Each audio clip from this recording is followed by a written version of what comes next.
Atari. Sorry, Miss Channing.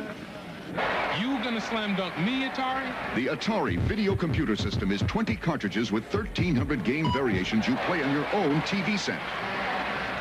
Don't just watch television tonight. Play it.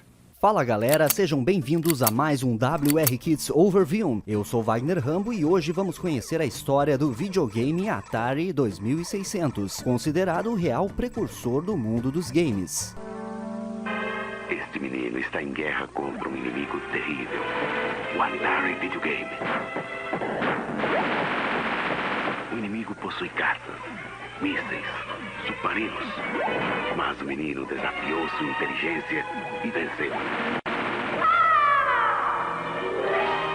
Atari Videogame, o inimigo que todos querem ter. O Atari da Atari. O Atari foi lançado nos Estados Unidos em outubro de 1977. O console se chamava Atari Video Computer System e com ele o conceito de videogame mudaria para sempre. Pela primeira vez, um console poderia ter centenas de jogos, ao invés de ser uma caixa com uma pré-seleção de poucos games como os anteriores. Como o Atari CX 2600 teria os jogos em cartuchos, a variedade de games diferentes era seu principal diferencial. Uma nova forma de exploração do mercado surgiria da indústria de produção de jogos para o sistema, fazendo com que o consumidor investisse em novos jogos ao invés de um novo console. Localizada em Sunnyvale, Califórnia, a Atari inicialmente não tinha recursos para concluir seu principal projeto. Foi então que seu dono, o engenheiro eletricista Nolan Bushnell, percebeu que não teria fundos suficientes para que eles concluíssem o ambicioso projeto. Como estratégia de negócios, Nolan vendeu parte da Atari para Warner Communications por 28 milhões de dólares. Dessa forma, o projeto decolou e foi lançado o Atari 2600.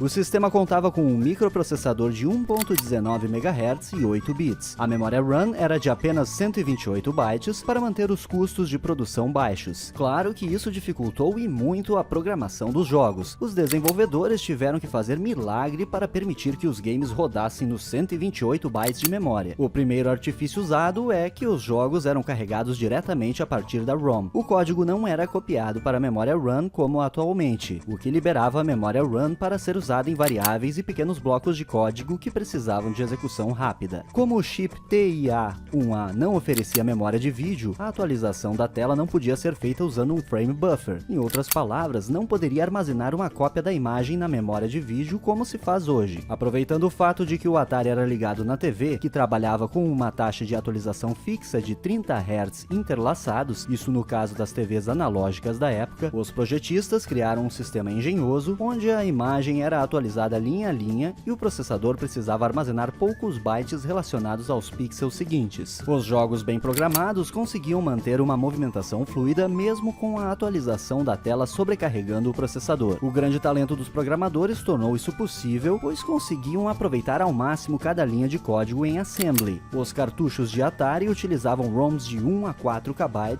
e para jogos mais pesados existia a opção de incluir 128 bytes de memória adicionais no cartucho, suplementando a memória interna do console. Dentre os funcionários da Atari, um jovem chamado Steve Jobs chamaria a atenção de Nolan Bushnell pelo empenho e criatividade. Inspirado no jogo Pong dos arcades, Nolan teve a ideia de criar um jogo semelhante para apenas um jogador que iria usar uma pá para manter uma bola que esgota a parede de tijolos. Visto que os jogos para arcade da época precisavam de 150 a 170 circuitos integrados para funcionar, Nolan ofereceu a Steve Jobs a oportunidade de desenvolver o projeto e lhe daria $750 de bônus para cada chip a menos da quantidade de 50. Se o projeto tivesse 49 circuitos integrados, Jobs receberia $750 extra pelo trabalho e assim por diante. Como tinha pouca experiência com o projeto de placas de circuito, Jobs pediu ajuda ao seu amigo, o engenheiro eletrônico Steve Wozniak, que trabalhava na HP, prometendo dividir os lucros meio a meio.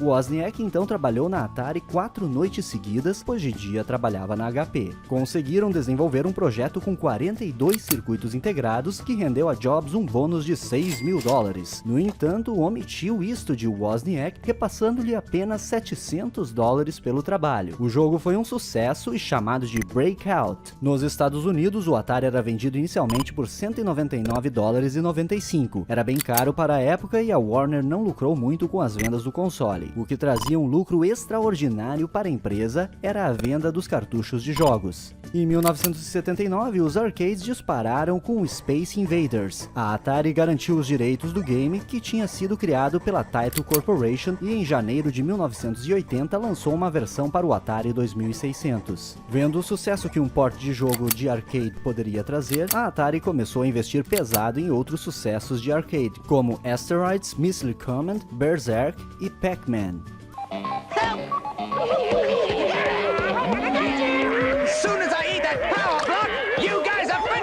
Drop Atari Pac-Man into your Atari video computer system and you're playing the hottest game since Space Invaders, Atari Pac-Man. It's driving me crazy. Pac-Man fever. I'm going out of my head to eat and run. Pac-Man by Atari. David Crane, Larry Kaplan, Alan Miller e Bob Whitehead deixaram a Atari para fundar uma nova empresa em 1981, a Activision. Logo em seus primeiros passos, a nova concorrente da Atari lançou ótimos jogos que se tornariam clássicos: Pitfall, River Raid, Hero e outros. Para os donos do Atari 2600, isto era ótimo, pois existia a toda hora uma nova oferta de jogos. Porém, cada vez mais os prazos de lançamento e custos de produção eram encurtados pelas produtoras e o resultado foi fatal. O Atari 2600 declinou rapidamente e a indústria de games como um todo entrou em colapso em 1983. A Atari tentou relançar seu console no final dos anos 80, que ganhou uma versão com um design mais compacto e moderno. Mesmo custando apenas $49, o Atari 2600 não podia mais com a enorme popularidade dos novos concorrentes Nintendo e Sega. De qualquer forma, a Atari sempre terá grande importância na história dos videogames, e seus jogos clássicos sempre serão lembrados, sendo que os mesmos podem até ser jogados atualmente online em alguns websites. É só pesquisar. E encerramos mais um WR Kids Overview. Agora dá aquele joinha no vídeo, compartilhe o conteúdo com seus amigos e assine o nosso canal para não perder nenhuma jogada dos engenheiros que fizeram história. Qualquer coisa é só mandar um Save Our Souls. Um abraço e até quarta que vem.